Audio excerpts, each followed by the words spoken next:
देखो फिर से समझ लो बात। When you are through with the book, तो थ्रू का मतलब क्या होता है? से होकर जाना। विद द बुक का मतलब होता है किताब से होकर जाने का अर्थ ये होता है कि किताब पूरी पढ़कर हम एंड में पहुंच गए। यानी कि जब हम पूरी किताब पढ़ लेते हैं तब हम उसे क्या कह सकते हैं? Through with the book. जब हम किताब पढ़ लेते हैं। You just throw it away, ये है थ्रू, ये है थ्रो, ये फेंकना। थ्रो माने क्या होता है? फेंकना। तो यू जस्ट थ्रो, तो तुम केवल, जस्ट का मतलब क्या होता है? केवल। थ्रो इट अवे, अवे का मतलब होता है दूर। अवे माने दूर। तो तुम क्या करोगे जब किताब पढ़ लोगे? तो किताब को फेंक दोगे। आई गैस, गैस का मतलब होता है अनुमान लगाना। GUESS, गैस का अर्थ क्या है? अनुमान लगाना। तो ये क्या कहता है कि भाई कितनी बर्बादी है। देखो मैं तो कल्पना ये करता हूँ, मैं तो अनुमान लगाता हूँ कि जब इस किताब को पूरा पढ़ लिया जाता होगा तो इसे फेंक देते होंगे। ठीक, आगे देखो। अवर टेलीविजन स्क्रीन, अभी आगे बताता है कि भाई हमारी जो टेलीविजन की स्क्रीन है, टीवी की जो स्क्रीन है, must have had a million books, उसमें क्या होंगी? लाखों पुस्तकें होंगी। मिलियन का अर्थ होता है लाखों। एक मिलियन लिखा हुआ है वो। तो ये क्या कह रहा है भाई हमारी टीवी स्क्रीन पर तो लाखों किताबें होंगी। ऑन इट माने इस पर,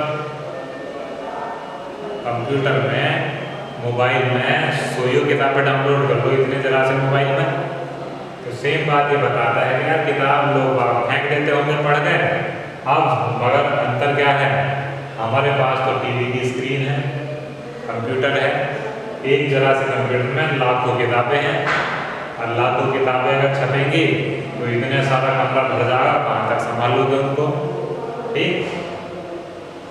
तो इसने क्या करा? उसके बारे में अपना विचार दिया है कि किताबों का समय कैसा होगा और आज का समय कैसा है। तो ये कंपेयर कर रहा है दोनों चीज़ों में, तुलना करके बता देता है कि भाई हमारे जो टेलीविज़न की स्क्रीन है उस पर तो मिलियंस ऑफ बुक्स यानी लाखों किताबें हैं। And it's good for plenty more, और ये और भी अच्छी बात है कि इसमें और भी इतनी जगह है कि इसमें और अधिक मात्रा में किताबें आ सकती हैं। प्लेंटी का मतलब होता है भरपूर, बहुत ज़्यादा।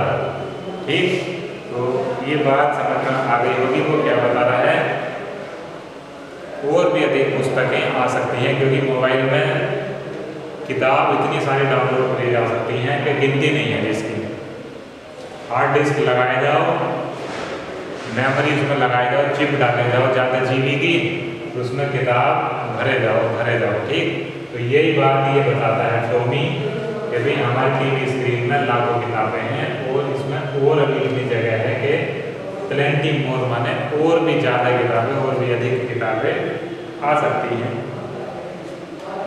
आई वुडंट थ्रो इट अवे, इसे हम क्या पढ़ेंगे? वुडंट। वुडंट का मतलब होता है वुड नोट। वुड नोट को शॉर्ट फॉर्म में वुडंट लिखते हैं। इज नोट अगर लिखा जाएगा तो उसे इजंट लिखते हैं। तो इसे हम क्या कहते हैं? शॉर्ट फॉर्म कहते हैं, ये संक्षिप्त रूप कह देते हैं।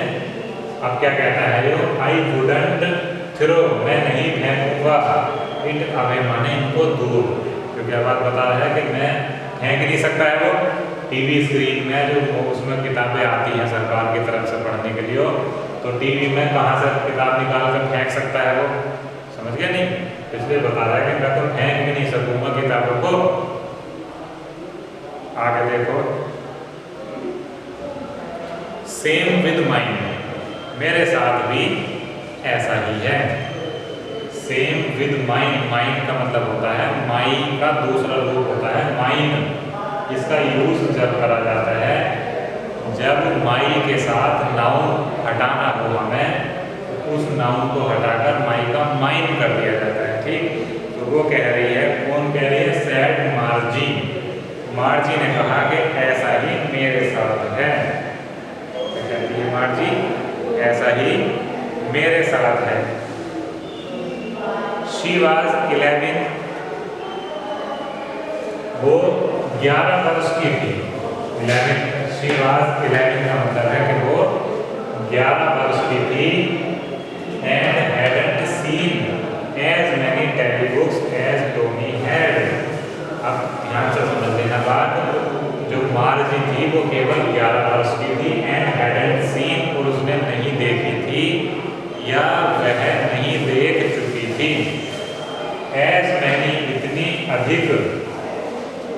टेली बुक्स, टेली बुक्स का मतलब होता है जो इंटरनेट की किताबें होती हैं, ठीक। एज टॉमी हैड, जितनी टॉमी ने देखी थी, जितनी किताबें, जितनी इंटरनेट वाली किताबें जो उसमें होती हैं, कंप्यूटर पर जो किताब होती हैं PDF में, ई बुक्स कहते हैं उनको हम, तो जितनी टॉमी ने देखी थी उतनी किताबें मार्जी ने नहीं देखी थी। क्यों? ही वॉज 13, टॉमी 13 वर्ष का था। कितने का था? 13 वर्ष का, क्योंकि टॉमी 13 साल का था, मार्जी 11 साल की थी, तो टॉमी मार्जी से बड़ा हुआ। तो जब टॉमी मार्जी से बड़ा था तो उसने ज़्यादा किताबें पढ़ी होंगी, समझ गए। इंटरनेट का ज़माना था तो रोज़ पढ़ते होंगे, कटकर पढ़ेगा। आगे देखो, शी सैड, उसने कहा, किसने? मार्जी ने कहा, where did you find it, तुमको ये कहाँ मिली? तो ये लेसन थोड़ा अटपटा करके लिखा गया है, लगातार जैसे स्टोरी लिखनी चाहिए वैसे नहीं लिखी गई है। ये उलझाने वाली स्टोरी है थोड़ी सी, कभी कहीं से बात स्टार्ट कर देते हैं इसमें, कभी कहीं से स्टार्ट कर देते हैं। तो ऐसा इसलिए करा जाता है ताकि बच्चे कहानी को लिंक करना सीख जाए कि हमने ये वाला पैसेज इससे जुड़ेगा, ये वाला इससे जुड़ेगा, ये यहाँ बात है। तो उससे क्या होता है, दिमाग की एक्सरसाइज हो जाती है बढ़िया, ठीक। दिमाग खुल के काम करता है सही करके।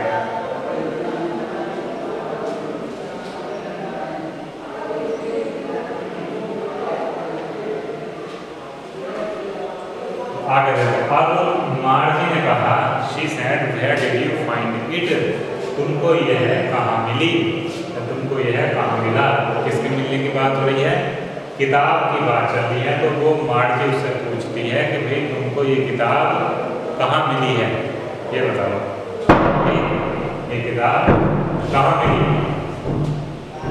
इन्वर्टेड कोमास में अगली बात है, तो इसका मतलब है ये किसी ने उसको जवाब दिया है, आंसर करा है कि भाई इन माई हाउस, मेरे घर में। कौन बता रहा होगा? ये टॉमी बता रहा होगा, क्योंकि ये पूरी कहानी मैं मोटी मोटी पहले ही समझा चुका हूँ। टॉमी ने बताया होगा कि भाई इन माई हाउस, मेरे घर में मिली।